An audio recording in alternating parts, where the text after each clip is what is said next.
My fellow Americans, friends, and family. That should cover it. Today is the 15th of March. Still alive, much to the chagrin of my financial advisors and their attorneys and lawyers and the North Star Investment Group, management outfit of Chicago, as the SEC, I guess, maybe even FinCEN and the FDIC and FINRA, who refused to investigate and intercede on my behalf.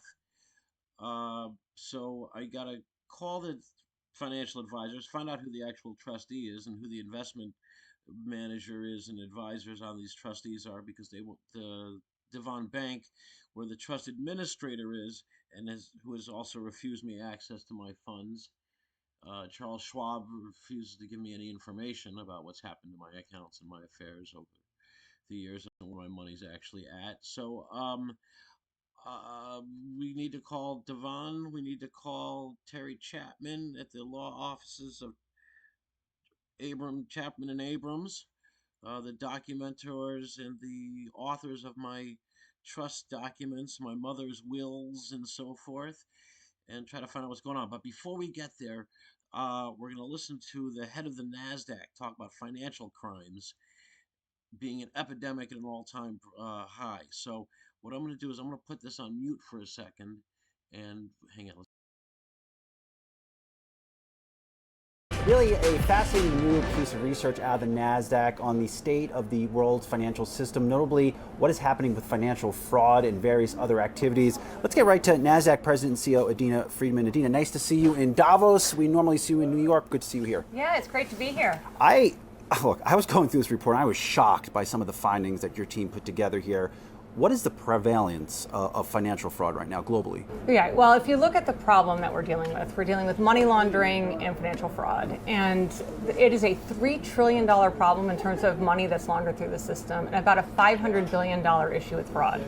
Those are just staggering statistics. And then what we did was we broke it down into different types of money laundering activities, whether that's human trafficking or terrorist activity. And then in fraud, you look at things like romance scams versus elderly abuse. And so you see these different human tragedies kind of playing out in the data. And that's one of the things that we try to do, is bring the data and the analytics as to how big this problem was, what are the banks doing to try to fix it, how are they managing to work on this problem together and with the public sector, but also what is the human toll that these crimes take. And so we do have some stories of people who were victims of these crimes, and so to understand the impact it had on their lives as well. So when the problem is that big, how do you get your arms around it? Yeah, that I think is the biggest issue, right? It's such an enormous problem, and it's a completely global problem. And when you think about criminals, they don't just bank in one bank. They bank across the entire system. So a single bank, a single institution cannot solve this problem. And law enforcement alone can't solve it either. So it has to be a public-private partnership. It has to be that the banks work together. They share information so that they can actually tackle the problem together, and that they also work very closely with law enforcement. Some of those things are happening today, but a lot could be strengthened to make it, to make the problem, not necessarily, it's going to be hard to make it go away, but to contain the problem a lot better than we can today requires really collective action. Is technology a main driver of it? Yeah, I think technology is the great unlock. When you think about it. So one of the things we really focus on is what is the patterns of behavior that criminals tend to act on. So what do they actually do in the financial system? How do they use different account openings, closings, passing money through? Yes. How do they behave? So if you can really start to look at, we call it that kind of the typologies of the criminal behavior, and then you use automation, AI, in order to be able to root out that behavior across the system. The first thing you have to do is bring all the data together. So all the data across millions and millions of transactions. NASDAQ today, with our Verifin platform, we see $6 trillion of assets. That's how large the banks, we have 2,500 banks. They represent about $6 trillion. And so we see all their transaction data. You then apply those AI algorithms against these very specific typologies of behavior. It allows you to solve the problem much more effectively. But the United States allows for data sharing, but other countries don't. And so that is where I really feel like the regulators are really tying the banks' hands behind their back and trying to solve this problem, because they can't actually share data with each other to help find the criminals. What role does crypto play in the financial fraud that you're seeing? I would say this way, payments are payments. And I think the faster the payment, the faster the systems have to be in order to be able to protect the system. And also the fact that cryptocurrencies are like once you make a transaction of cryptocurrency, it's immutable. So meaning it's done. You can't retract it. Banks can, with wire fraud or with ACH fraud, they can kind of manage with them themselves to almost back out of, if they think that something, a bad wire's gone through, they can try to retract the wire. That is not the case with crypto. But generally speaking, payments are payments. So we have to look at regulation. We have to look at solving this problem of financial crime in the same way. Same technologies, same capabilities, but at a faster speed and with more precision because of the fact that it's an immutable outcome. Does the speed around this fraud just pick up now in light of what we saw with Bitcoin spot ETFs? Does this become more just ever present in our system?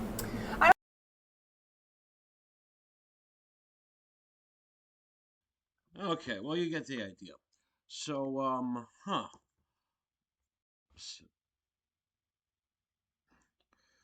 let's see here. Let's see, that's not the heading we were looking for. Here we go. Inflation going the wrong way? Did big banks just reclaim? Oh, wait, hang on. Pull it over. Gold and silver medal? I mean, I'm still trying to get gold and silver into my portfolio and protect myself from the oncoming crash, which is why we are here and why we need, A, I need some bread for survival, but B, I also need to know what is being done to protect my assets. I need to know what risk management strategies are in place to protect me from what is coming. Nothing, obviously. I mean, the desire is to have me death and bankrupted because they've already stolen everything. But we're going to, let's see here. We need to call the attorney and we need to call the investment manager. So let's do the attorney first. We called him on Wednesday and did not hear back from him. But let's see here.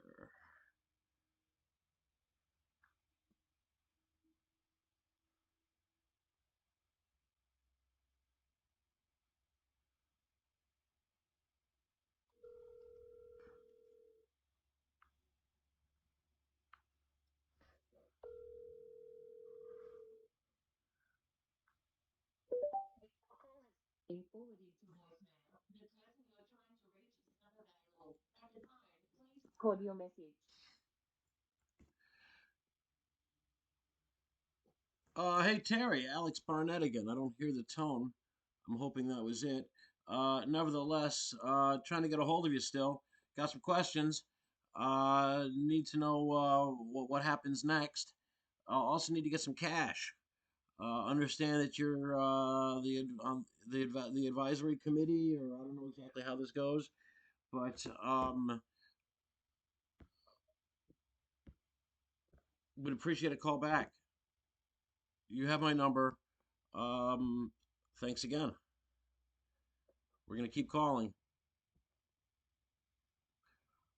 Just lost my car, lost my truck, lost. I mean, I mean, I'm not sure exactly how this goes, but as the executor of Trust 212, well, I don't know how much.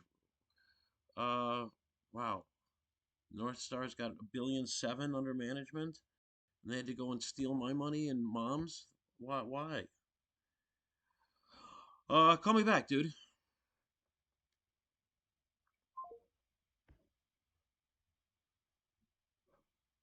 Hmm. 28 employees. Clients per employee, 82. Clients per registered employee, 82. Total number of individual clients, 1,947. Now, have they all had their generational wealth lost or stolen or decimated intentionally? I mean, why me? Why me? I mean, Why me?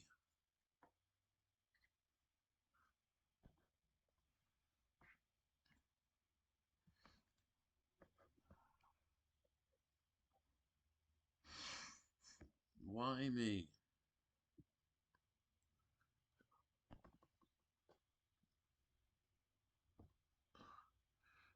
Sharon Egan. NorthStar. Phone number. Ah, here we go.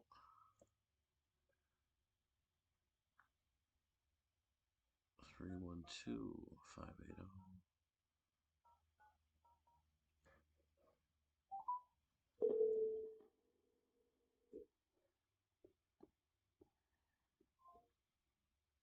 Hmm.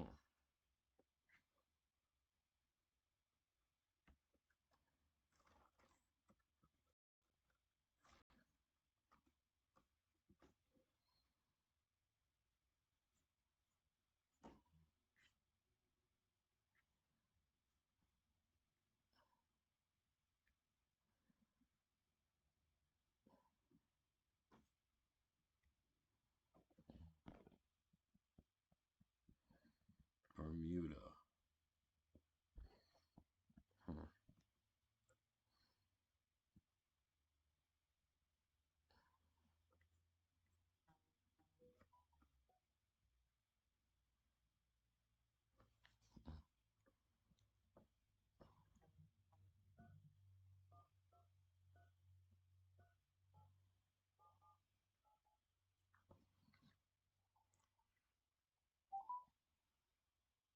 Hello, and thank you for calling NorthStar&WEF.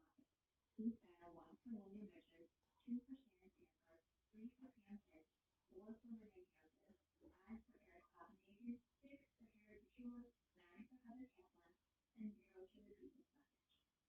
Hmm. Uh.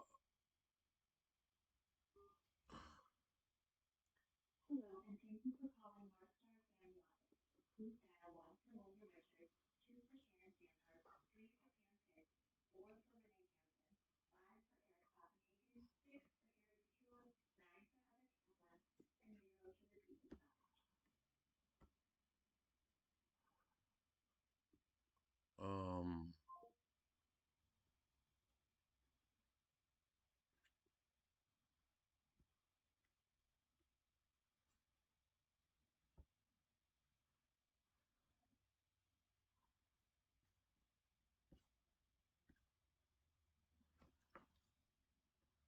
Hmm. Okay.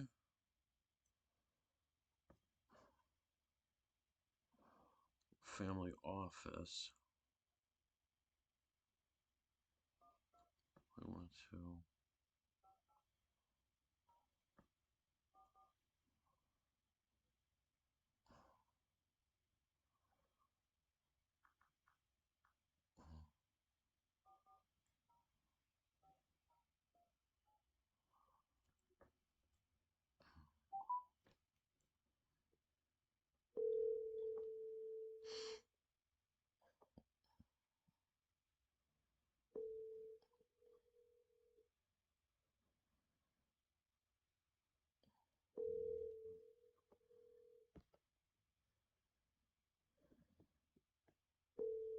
It's the financial planning office.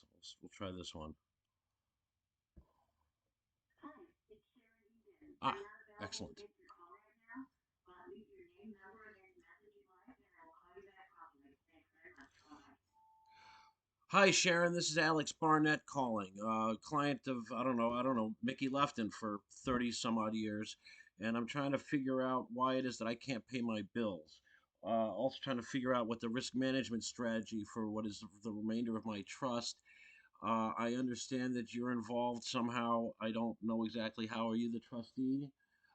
It seems the trust administrator at the bank is this Steve Lewis fellow, but he has to go and talk to other people. Other people are managing my money still and making the decisions on my expenditures. Being that Mickey brought you to North Star, I'm trying to find out where my records are. I'm trying to find out what the what's going to happen now. I mean, I've lost and remade hundreds of thousands of dollars apparently in the last couple of months or 6 months, and I don't know what's happening at this stage of the game. I also feel that there's a tremendous economic collapse coming, and that my account is going to be again decimated as it was in 2008 during the real estate collapse, the housing market collapse, as well as 2020 when Lefton dragged me into the COVID crisis, and then again in 2022. Promised he was going to retire, promised he was going to liquidate my trust and turn over the remnants to me, and that never happened. And somehow I've been trying to get what's left of Trust 2 out from the Devon Bank unsuccessfully. No one's returning my calls.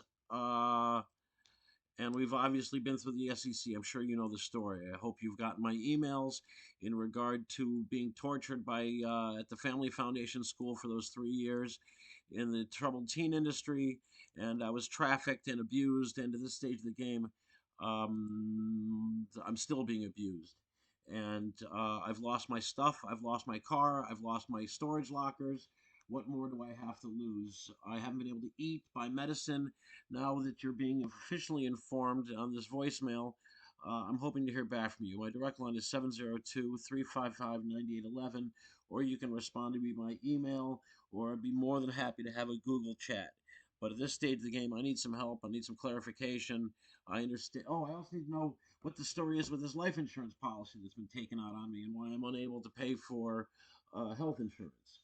So nobody will give me access to any of this information. I also need trying to get some history on my accounts. So, please give me a call back at your earliest convenience, 702-355-9811. And please stop, I don't know, try to help me extricate myself from whatever horrible situation is that's taking place here. I certainly don't deserve this. And what's happening to me is not fair. So again, 702-355-9811. Sharon Egan, ladies and gentlemen. Sharon Egan. Company, people.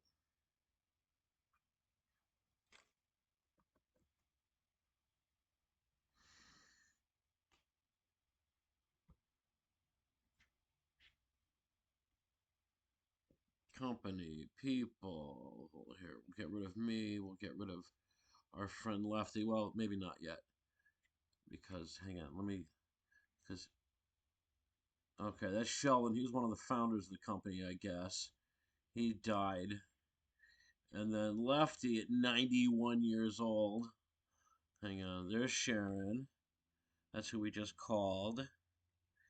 And that's Milton Lefton, who's still that's the guy that we're honoring up here on the right, who's been instrumental in losing me $480,000 during just the crash of 2022. And we're still trying to get somebody on the goddamn phone. That's Andrew Eisenberg. You've heard him. He's the compliance guy and apparently one of the owners of the company, I guess, and maybe an attorney. I don't know, but we had a long conversation that's been documented previously, and then I never heard back from him again. What else? Who else we got here? Kubi has blocked me from one of his emails. Kubi is, let's see, one of those guys up here. There you go, the wizard. I've been getting his Kubi's Corner now for 15 some odd years. And then there's this Peter Gottlieb. So these are the two guys that brought me into the office and told me they were going to make me a lot of money and my money was safe here, and then got me to re-sign the terms of my trust with the help of Chapman and Abrams. So these are the folks that said that I'm not a client when I complained to the SEC. I currently have some documentation in addition to thousands of emails. Hang on, where's my camera? Nope, that's me. There we go. All right, see that there? NorthStar. They're telling the SEC that I've never been a client there, and the SEC refused to do anything. I can't seem to find a lawyer who's willing to take my case. Yeah, I'm sounding crazy, but you know what? I've been abused. I continue to be abused, and I'm tired, sick and tired of being sick and tired. Um, and I'm sick and tired of being somebody else's slave. So if somebody be 1776 would call me back, I would definitely appreciate it. So we're gonna sign off with that, and should we call one more person over, or should we try to talk to Pam Pitts? I don't know what to do. But I'm tired and I'm exhausted, and I'm about to get fucked again, or I've been fucked. These people are supposed to retire and turn my funds over to me, and this is not what has actually happened. Do I have these? No, I don't have it handy. All right, we'll leave it there, friends. We'll leave it there.